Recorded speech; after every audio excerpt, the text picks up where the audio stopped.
Welcome to another beautiful episode of Healthy Living, reaching you from the nation's capital, Abuja. I am Olamide Al-Hassan. Now, how stressed are you feeling right now? Could it perhaps be in relation to the situation of the country, unavailability of fiscal cash, queuing up at automated teller machine points, brain drain at work, the ongoing Ramadan, or even the upcoming Easter celebration? The truth is that there are many things that can cause stress in life, and some of them are due to our choices, while others may just be beyond our own control. An interesting fact is that everyone gets to experience stress regardless of age, gender, or social status. In as much as stress is not a bad thing, it could be a motivation, but excessive stress can cause physiological harm. Understanding stress management is one of the most important skill sets anyone can have. Today on the program, we'll be discussing stress management with social worker Shehu Muhammad Gajo.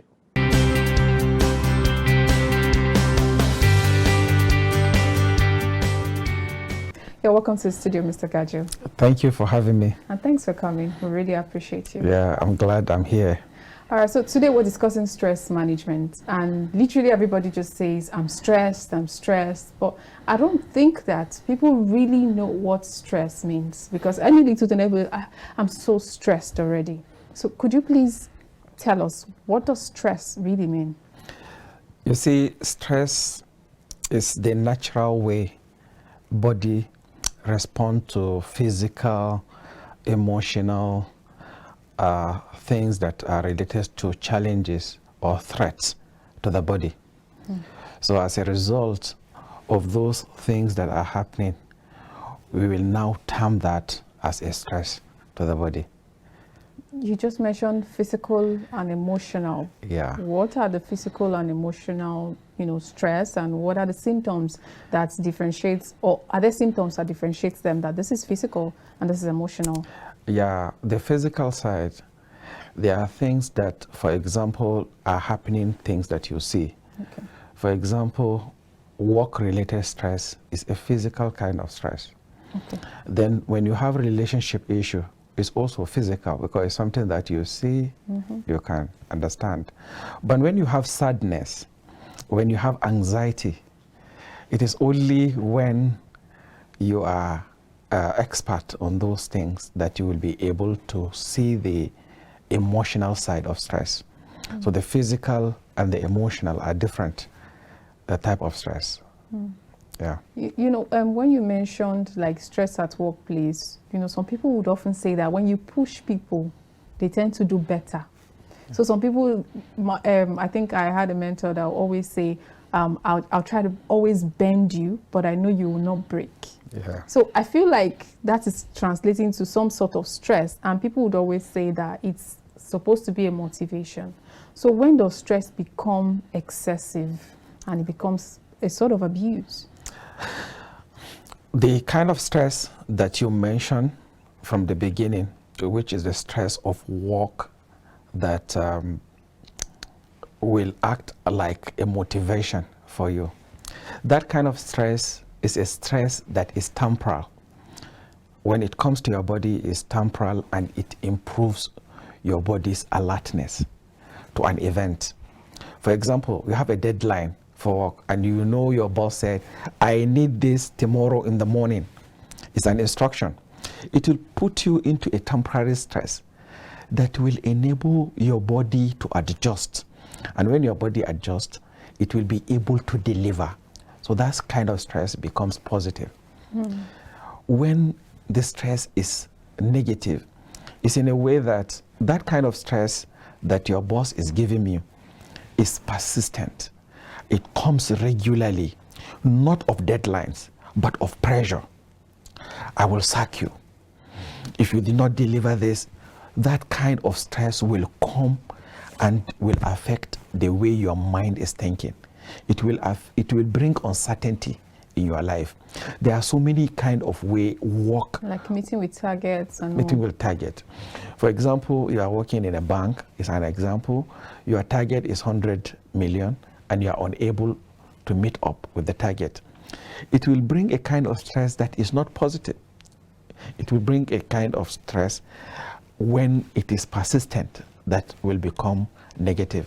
and will now be detrimental to your health. So that is what the difference of kind of stress are.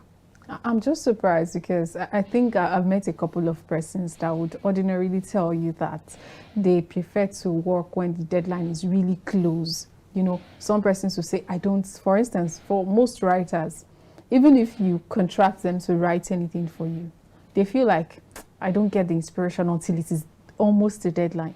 Would that also be regarded as stress in some sense? You know, something that is self-induced, something that you do willingly may not harm you. True. Secondly, as I told you, because there are levels, meeting work deadline is an acute kind of stress. It's mild. When you handle it, it doesn't go anywhere. But when it is persistent, that is when it's going to be a problem. And this kind of people that like to work under pressure, in some job interviews, they will tell you, are you able to work under pressure? That's why some people will even put it in their resumes. Yes, it's always that, all the time. Are you willing to work under pressure? Meaning that when you are under pressure, you'll be able to work. But the pressure that I defined, when the pressure is persistent, when it is high and is coming from an external source, will now be detrimental to you. But when it is self coming from you, and that is how you want it to be, it means that you are able to manage it and is giving you result at the end of the day. So if the pressure is not giving you result, definitely it will result to a stress that you cannot handle. So that is the difference.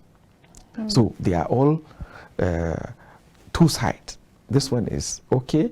Two sides of a coin. Exactly. This one is okay because you are the one that is inducing yourself to be on that kind of stress to enable you deliver. Yes. But the other one is the kind of pressure that will give you a lot of nightmares. Some may not even sleep. Some only traveling. You are traveling to Lagos 5 a.m. tomorrow, thinking of the cab you are going to take, thinking of the stress of going to the airport, thinking of maybe you will miss the flight or not. Some will find it even very difficult to sleep. Sure. So you can now see. So, but how about if you are traveling in the afternoon? You know, everything is okay. You will be able to manage your time. The stress will be less than what you are going to be exposed to when it is going to be an early morning flight. So you can now see the difference. So this is the difference. Okay, so that means a self-induced stress can be healthy, while the one that is not self-induced can be, you know, detrimental to one's health. Exactly. And even the self-induced also depends. Oh. Yeah, it also depends. What does it depend on? It depends on whether it's persistent. If it is not persistent, no problem. Okay. You are the one putting yourself under stress continuously, but you are not doing it in a persistent way.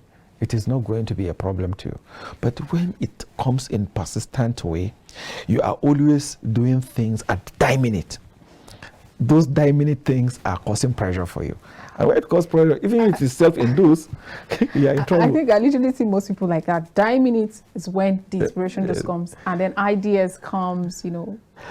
And those kind of people, you look at their faces under pressure and compare when they are on relaxed environment. You will now see the difference. You will not even be asking and be noticing that.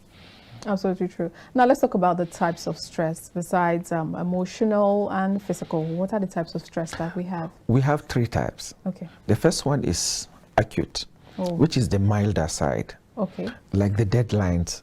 It's mild. It's just come and it goes. The physical stress of work also will just come and go. Then there is episodic acute. That one is in between the highest and the lowest. This one is the type of stress that will come persistently. It's a deadline. It's mild. But when it comes persistently, continuously, it is giving you pressure. It is now the episodic. Then the last one, which is the highest, is the chronic stress. The chronic stress also stems from the little one, the little graduating to the middle, Then graduating to the last, I will give an example with a relationship. When the relationship issue at the acute stage is I love you too, it reached to the stage of marriage. Uncertainty comes in. It becomes the middle. When it comes to the chronic, date is fixed, marriage cancel. You see, it will reach to the chronic level of, you will see it as something that is only relationship. But when it comes to bringing blood pressure rising and not coming down, bringing all sort of depression, all sort of anxiety alongside it. So you now see that it's a chronic stress. It has reached to a stage that if it is not handled very well, it will now lead to a lot of issues. Wow. It may seem as though the types of stress is in relationship with the levels, am I right? Exactly.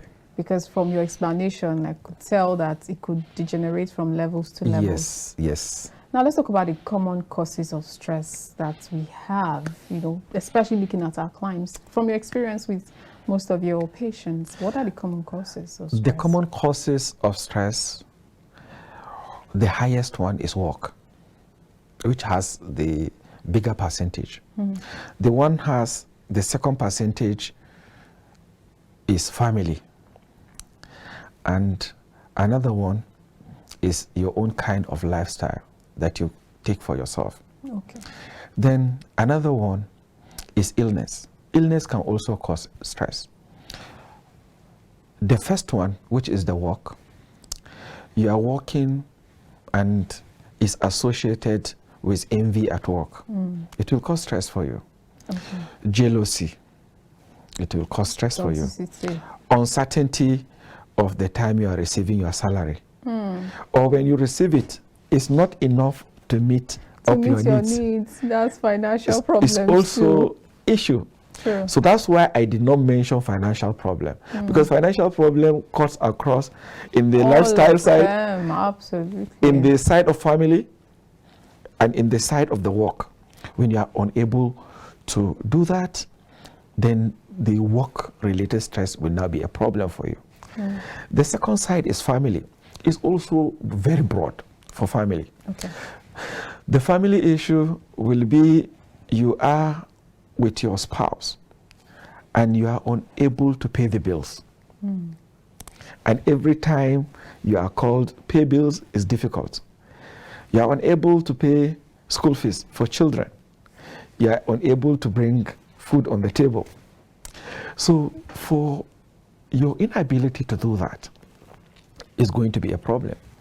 Another one that is important is you are with your spouse and you are having uncertainties. Does he really love me? Does he care about my need? Is he able to protect me? All this kind of thing. Okay. On the other side, is she really the kind of woman I want to stay with? So this kind of uncertainties will bring a lot of stress in the family, and at the end of the day, even affecting children. The last one is, or second to the last, which is illness. You are having someone that is ill in the hospital and you are taking care of that person. That person that is ill, you cannot give him health. That kind of uncertainty will give you a lot of pressure and will give you a lot of stress. Absolutely. Then the issue of lifestyle. Your salary is less than 100,000. Then you brought a lifestyle of 500,000, trying to impress people. At the end of the day, you are going to have a lot of stress. The other side of lifestyle is the way you drink alcohol, the way you take coffee uncontrollably. So alcohol, coffee can actually cause stress. Is the caffeine itself. Wow. That is too much of it. Alcohol. Okay, look at the threat or the challenge of it is whatever increases your blood levels, heighten your blood levels, whatever increases your sugar level When you're under stress, it does that. So if alcohol, if tobacco, for example, or caffeine can do that, then there are also causes of stress because of your lifestyle. Wow. So this is new to me. Alcohol and coffee, the caffeine in coffee. Caffeine, yes. Can cause stress. Caffeine is in the tea, so it is caffeine that we are talking about. Because there is decaffeinated coffee, there is decaffeinated tea. But if the caffeine is inside, too much of it can cause stress for you. Because if it changes the physiology of your body, it can cause stress for you. Wow. So now let's talk. How can stress impact negatively on our physical and our mental health? The impact it has, we have started talking about it. Blood pressure increase. Inability to sleep. You come to the bed, you want to sleep, you will be trying, rolling. You are unable to sleep. Because you are not composed enough. You are having relationship issues. Always having misunderstanding. It's a physical thing that is happening. Then having problem with digestive issues. Inside your tummy, you are having issues. Inside your body, you are having issues. Digestive related issues. There are also physical effects of stress in the body. All those causes of stress, for example, now coming to cause the emotional side of stress for you. When you are having work-related issue, you greet your boss in the morning. I always give example with that. He tells you what is good about the morning. You will be thinking, what did I do? What have I done so early in the morning? That one will cause anxiety for you, will cause sadness. So these are effects that are emotional and mental related. Then the big one, which is the biggest, is depression. I gave an example with marriage cancelled. I gave an example similar to that. You have a child that is always taking drugs. You tried yourself for your child to stop taking drugs, but it became very difficult for you to do that. That's emotional, that thinking, from sadness graduating to anxiety, graduating to depression at the end of the day. So it has reached to the extreme end. So these are the negative effects of stress from the physical side and from the emotional side. Yeah. All right. So, but because we've talked about the negative impact, are there positive effects of stress besides maybe motivation? Are there other positive effects of stress? There are. Okay. You see, when I was mentioning motivation, I also mentioned alertness. Okay. It will keep you alert. Stress will keep you on the alert, and it will be bringing you into your consciousness. Because when you are not under stress, I will give a little history of why stress is important. Okay. From hunter-gatherers' time, when we were wandering the land to hunt for animals, if you are not alert, you are going to have every chance of attack by an animal outside you. The hunter becomes the hunted. Exactly. And some aggressors will come from another village to come and attack you. So, but because you are under stress, you are alert, it will now be a positive thing for you. At any given time, you are alert. Another example is those that are in military, in police, in other security outfits. If they are in relaxed atmosphere, relaxed, they are not under that kind of alertness, which we call it stress, but is alertness. What do you think? So this is a positive side of the stress that will make you to be good. One other example is for people that are staying in cities that are metropolitan. You will see they are always at the alert stage. If you are staying in Lagos, you always be at a last stage, because anything can happen. There are a lot of changes that can happen that can affect you. So you always be at alert. For you to be on that stress, you are good to go. That's why for those that are in metropolitan cities, competition with those that are in relaxed cities, you will see is different. True. Yes. A friend told me, he said if he goes to one city in northern Nigeria from Lagos, he will find it difficult to even wait for them to dispense fuel. He will feel like collecting it from them, putting it on his car, and move.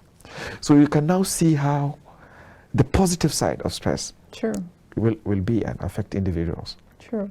Now, because you said affecting individuals, are there differences to how we respond to stress? I mean, when it comes to gender, male, female, or even age response? This is a very good question, because stress affects us differently. Number one is from the gender side. Okay. The gender side, men tend to be from the side of fight and flight. Flight. Men. Yes, fight and flight. Okay. Because in our system, both men and female have that. Adrenaline is a hormone in our system that unknowingly will alert you. And adrenaline will be released in your system. That's why if you put your hand in a fire, you remove it quickly. From that side, adrenaline will be secreted into your body to enable you fight for what is causing the stress to you, or run for your life. Exactly. So men have that fight and flight kind of response to stress. But women, they are wired differently. Okay. And their own, to hear that. And their own, in a positive way, they will see the stress, they will become friendly with it. They will look at it. Is that not the reason why they say we are very resilient? Of course you are. Because this one is running away from it or fighting it. Two options. But this one is studying it very carefully and see how and can I accommodate this. It? And be friend with it. Oh, so we give it out to the women. It's not a gender war. So the woman will now look at it from that point of view. And what did God do on this? Because they are handling children. They are handling husband. They are handling relatives and others. So if they don't have that kind of method of handling stress, it will be bad for them. A child that is crying, you throw it. Do you understand? Very well. But now that same child that is crying, you are bringing him. Or child that you are breastfeeding is biting you. You raise your hand to beat that child. From the point of view of men, fight, flight.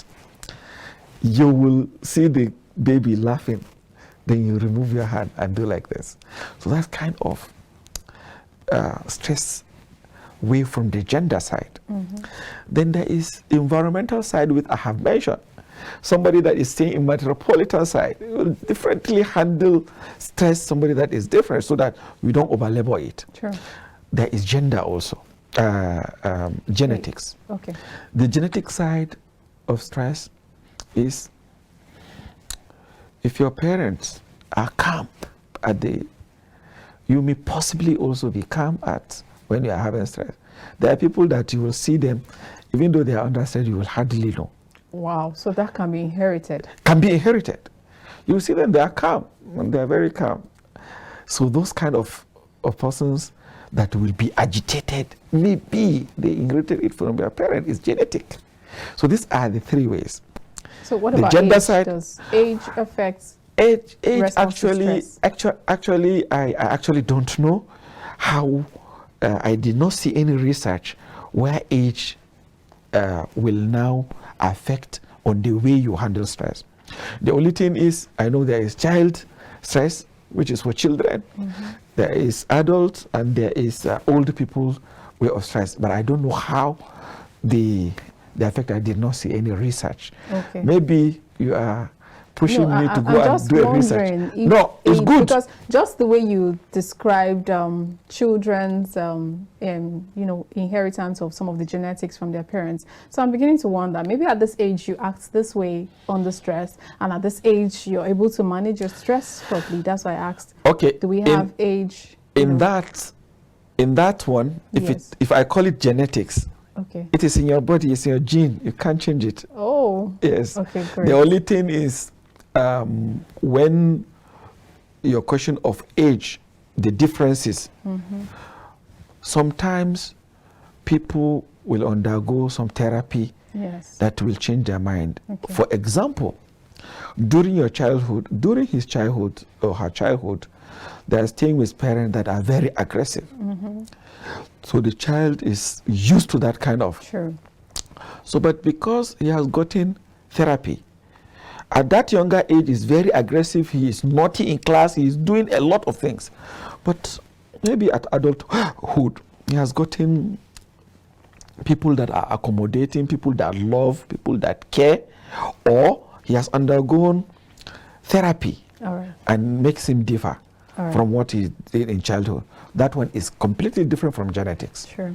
All right, thank you so much. You've actually opened us up to stress quite a lot, and we'll go on a quick break now, viewers. When we return, Mr. Gajo will still be in the studio, and we'll be talking about stress management. Stay with us.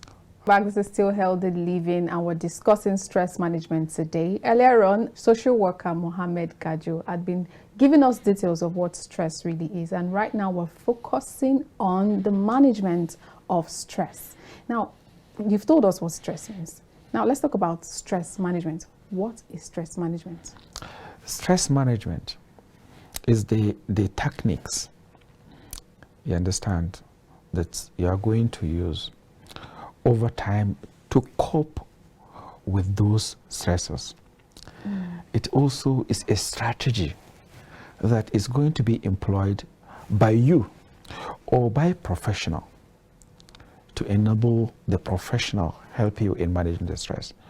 Or when it comes from you, those techniques and those strategies that you combine to manage the stress, in short, that is what is called stress management. All right, so why is it important? Because I think I've heard it somewhere that the most important skill set an individual can have is to have stress management skill. Why is it important for our overall well-being? The way it matters is important, because if you are unable to manage your stress that is little, which is from the acute side, then reaching to the chronic stage, then it will now be something that will be very, very detrimental to your health, will be detrimental to your relationship with people, will be detrimental to your family, will be detrimental to your place of work. So it matters a lot for you to have a coping mechanism, to have a strategy, whether you is consciously thought of or unconsciously, you have that kind of strategy that you will be able to manage. So it matters a lot for you to do that. Okay, so what are the natural ways, to relieve stress? Very good question. Thank you. Because we said there are stress that you do by yourself, the stress that others will help you do. So the natural ways of managing stress, one of it is by, first of all, identifying the stressor. What the stressor is. If the stressor is work, I tell people, take a leave. You are working for 365 days. You are not a machine. Find a time for every organization they have leave. True. There is no gallantry in you staying throughout without going to leave. If you identify the stressor, that is number one. Then the second one, that stressor that I identify, if it is work, if it is lifestyle, if it is illness, or if it is whatever, that we will now handle it accordingly. Okay. Let's begin with work again. You rest. You have adequate sleep, because lack of adequate sleep or stress will prevent you from having adequate sleep. By trying to have an adequate sleep, reducing the stress, you will now have a chance to have a beautiful way of managing the stress.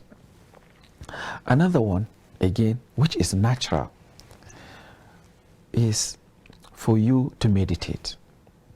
Okay.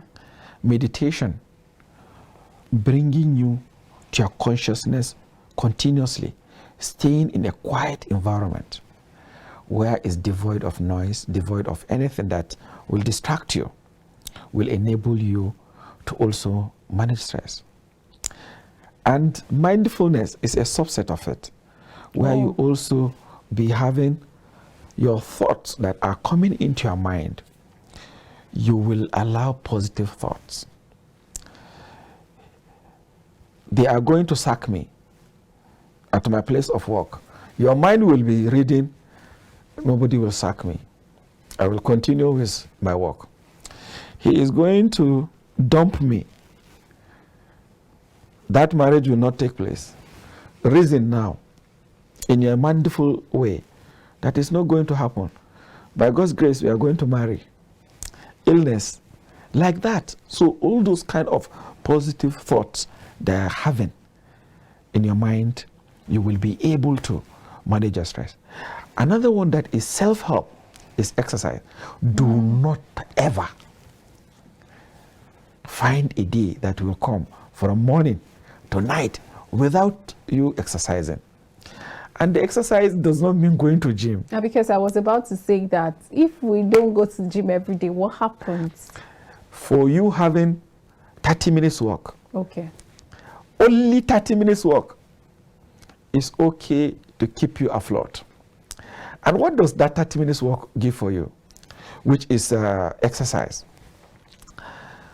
There are hormones in our bodies that are called endorphins. Immediately you go on exercise, scientists call it happy hormone. That hormone will be, endorphins will now be released into your body. And when they release into your body, you feel happy. That's why at the end of exercise, you will feel at least it's a wow moment. Yes, will be. And most importantly, when you do it in an environment that is conducive, that's why some people go on early morning walk. Okay. Because at that time, the oxygen is fresh. You will be breathing it directly into your body. What does exercise do? Exercise increase your blood circulation in your body. So meaning, even if there is anything, continuous circulation in the body means that all your body parts will have oxygen. All your body parts will have nutrients. And all your body parts that are producing calories will be broken down and produce energy. For doing that, so you see, exercise is also good. And it helps in managing stress very well. All right, but are there, because we're still talking about the natural relief for stress, do we have any dietary inputs that can, enhance stress management? Very good. Dietary inputs is for you to take a balanced diet. Okay. By taking a balanced diet, every gap you are going to have in your system, that kind of diet will now handle it. If you are taking carbohydrate in a portion that is good enough, taking vitamins, taking minerals, taking protein, and taking water adequately, the moment it is balanced, you are not going to have issues with stress.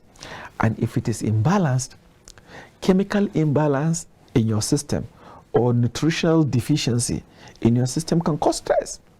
That was what I did not mention when we were talking about causes of stress. Oh. Yes, you need it. So for you to have a good natural way is to take balanced diet. We don't say good food, because people, if they hear you are taking good nutritious, they will start thinking of something that is different. No. Taking your effort, you are taking vegetables loaded with vitamins. Taking your carrot, it has beta carotenes. Taking your orange has vitamin C inside. Taking your corn or your amala or tuwo is loaded with carbohydrate, and carbohydrate is good for your system because your body cannot function without carbohydrate. So these are things that balanced diet will do in your own natural way of handling stress in your body. All right, those are the natural ways. So what about the medical ways to relieve stress? The medical ways are the ones that are guided by professionals. Okay. There are stress management specialists, and there are stress management coaches who will now come and look at you by taking all your information, will now see what and what are you lacking and what do you need. Okay. For example, if what is causing your stress is insomnia, you will now get sleep therapist. The sleep therapist will now use his own medical way, he will use his own tools and whatever to enable you be able to sleep.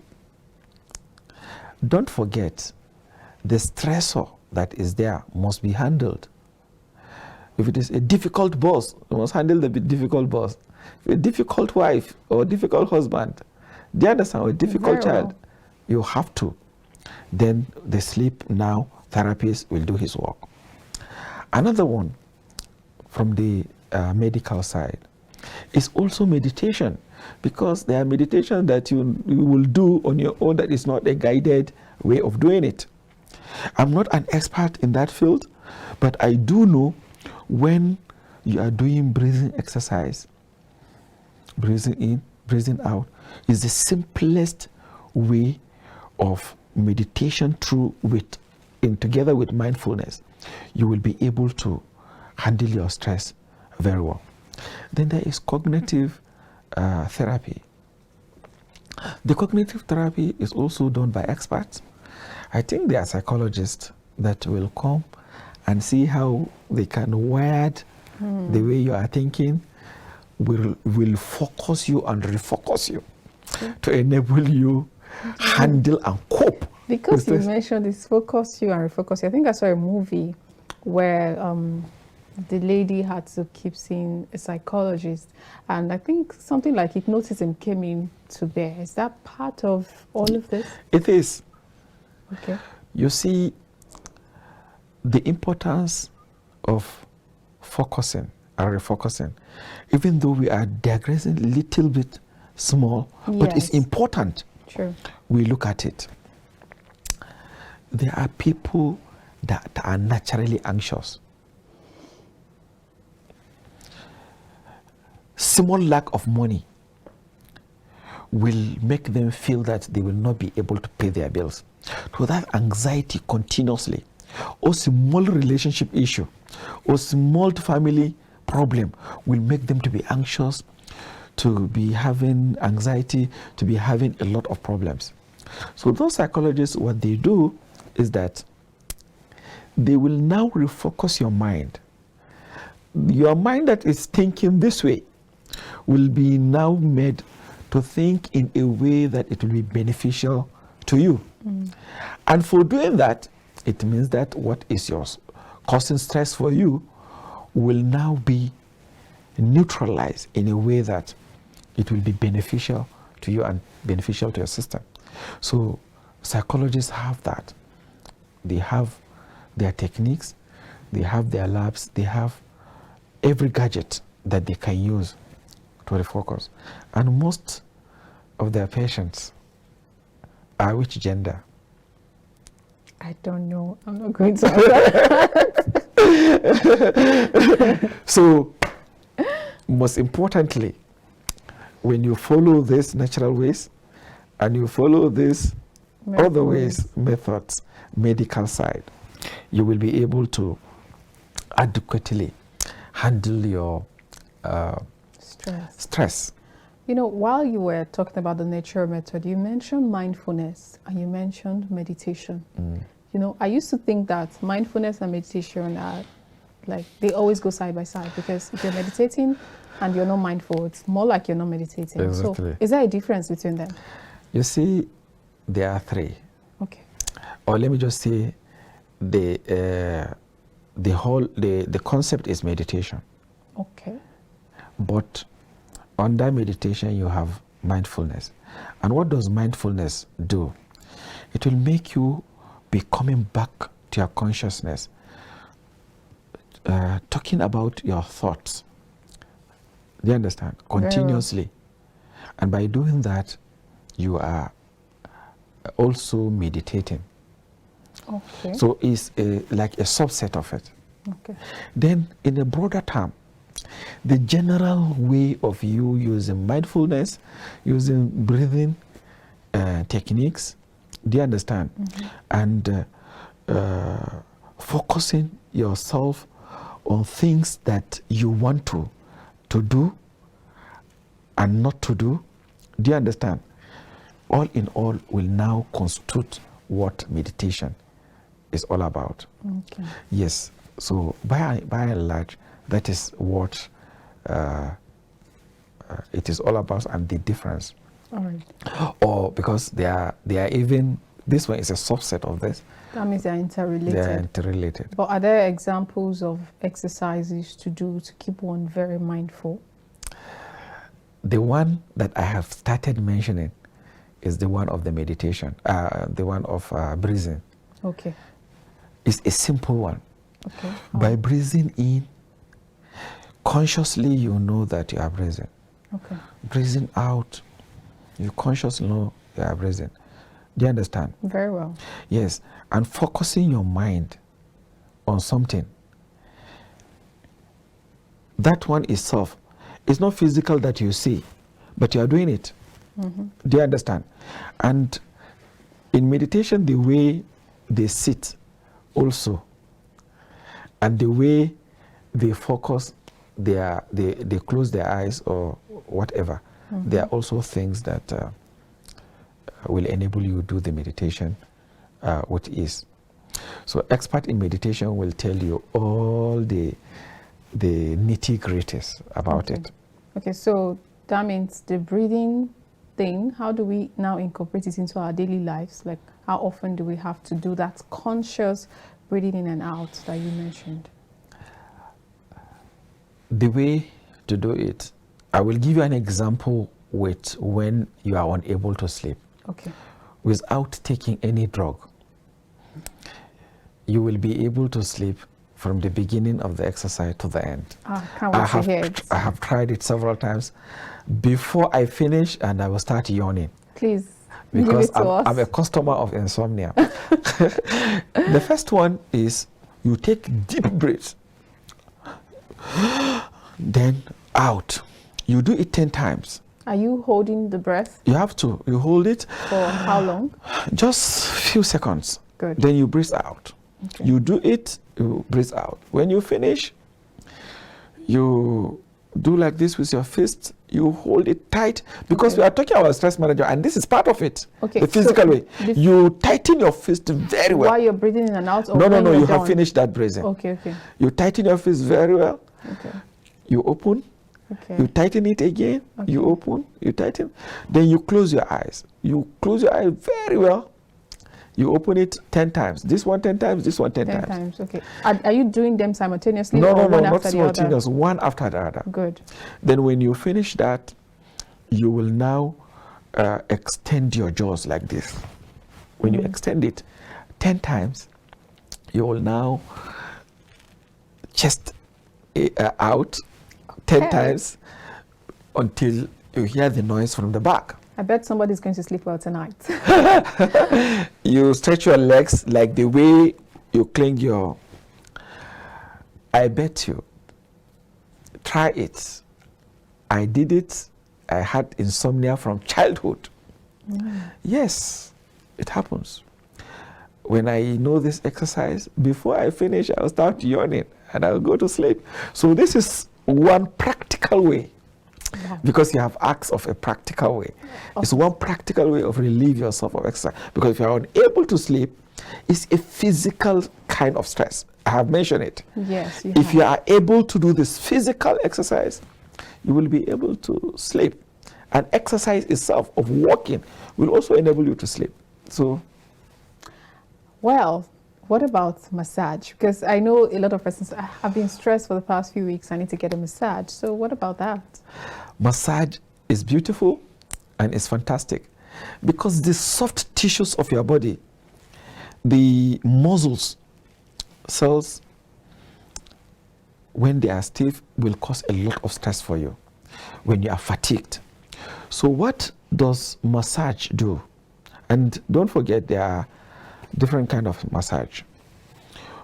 When you are having deep tissue massage, by the time they are touching your body, pressing the places as experts, it will be able to make your soft tissues to improve your blood circulation. Remember, exercise improve blood circulation, yes. This one also improve blood circulation. Okay. It means that cells of your body will have enough oxygen, will have nutrients moving. So at the end of the day, when you have that deep tissue massage, you will be able to get relaxed. When you are relaxed, then you are good to go. There is aromatherapy, which is also part of the massage. The experts know how they do it, but it's also one of kind of massage that will be perfect and good enough for you. There are others that the massage itself will give you beautiful way of managing stress. I wish we had all the time in the world to talk more, but let's just take your final tips on stress management and then. My parting word is number one, identify the stressor. Because it is when you identify what the problem is that you will be able to know how to handle it. So by identifying it, you will now know what the stressor is. In stress management, look at the natural ways. If you are going to have a good balanced diet from the side of nutrition, have it.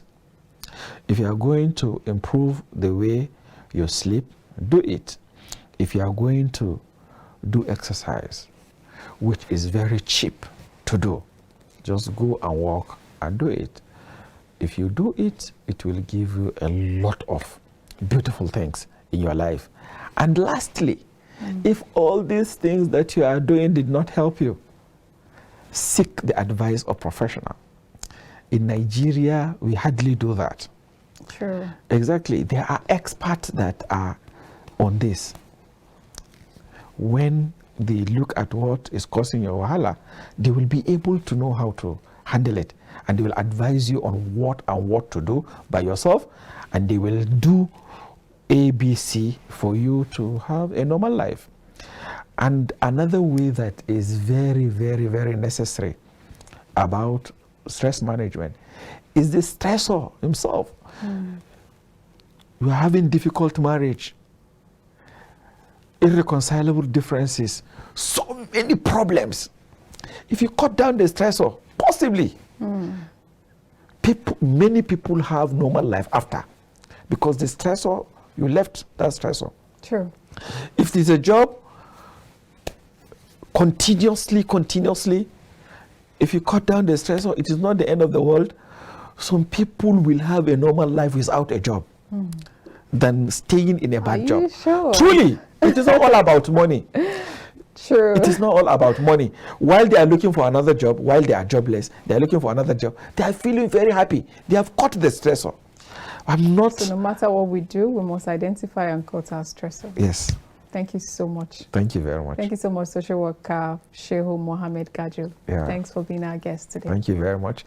I'm glad I miss you. Thank you. Thank you. All right, viewers, I'm sure we've learned a whole lot today. We must identify and cut our stressor. And that's where we close the show today. I am Olamide Hassan. See you again next week.